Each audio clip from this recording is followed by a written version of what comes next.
తెలంగాణ రాష్ట్రంలో ఆర్టీసీని వెంటనే ప్రభుత్వంలో విలీనం చేయాలని ఆర్టీసీ కార్మికుల జేఏసీ చైర్మన్ వెంకన్న డిమాండ్ చేశారు. తమ సమస్యల పరిష్కారం కోరుతూ ఈ నెల 22 నుండి సమ్మె చేపట్టనున్నట్లు ఆయన తెలిపారు. సమ్మె చేపట్టనున్న నేపథ్యంలో సిద్దిపేట బస్ డిపో ఎదుట అన్ని యూనియన్లతో కలిసి సన్నాహక సమావేశం నిర్వహించారు. ఈ కార్యక్రమంలో ఆర్టీసీ జేఏసీ రాష్ట్ర చైర్మన్ వెంకన్న పాల్గొని మాట్లాడారు. కాంగ్రెస్ ప్రభుత్వం ఆర్టీసీ విలీనంపై ఇచ్చిన హామీని విస్మరించిందని ఆరోపించారు. ఇప్పటికైనా ఎన్నికలకు ముందు ఇచ్చిన హామీ ప్రకారం ఆర్టీసీ ప్రభుత్వంలో విలీనం చేయాలని, లేని పక్షంలో పోరాటం ఉధృతం చేస్తామని హెచ్చరించారు. కార్యక్రమంలో ఆర్టీసీ జేఏసీ నాయకులు మౌలానా, రమేష్, రవీందర్ పాల్గొన్నారు. సమ్మె సన్నాహక సమావేశాలు, గేటు ధర్నాలు, గేటు మీటింగులు పెట్టి మా ఆర్టీసీ సిబ్బందిని, కార్మిక వర్గాన్ని మొత్తం ఈ సమ్మె వైపు తీసుకెళ్లడానికి, వాళ్ళను చైతన్యపరచడానికి రాష్ట్ర జేఏసీగా అన్ని డిపోలు తిరుగుతున్నాం.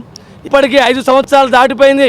మరి ఇంకొక 2025 నుంచి మాకు ఇంకొక వేతన సవరణ రావాలి. మా రవాణా మంత్రి గారు అంటారు, ఎవరో కొంతమంది దుష్ట శక్తులు వేరే వాళ్ళు ఎవరో అని చెప్పేసి మమ్మల్ని వేరే వాళ్ళ చేత ముద్ర వేపించే ప్రయత్నం చేస్తున్నారు. అయ్యా మంత్రి గారు, మేము చిన్నపిల్లగాలం కాదు, ఇవాళ ఆర్టీసీలకు రాలే, మాకు ఉద్యమాలు కొత్త కాదు, పోరాటాలు కొత్త కాదు.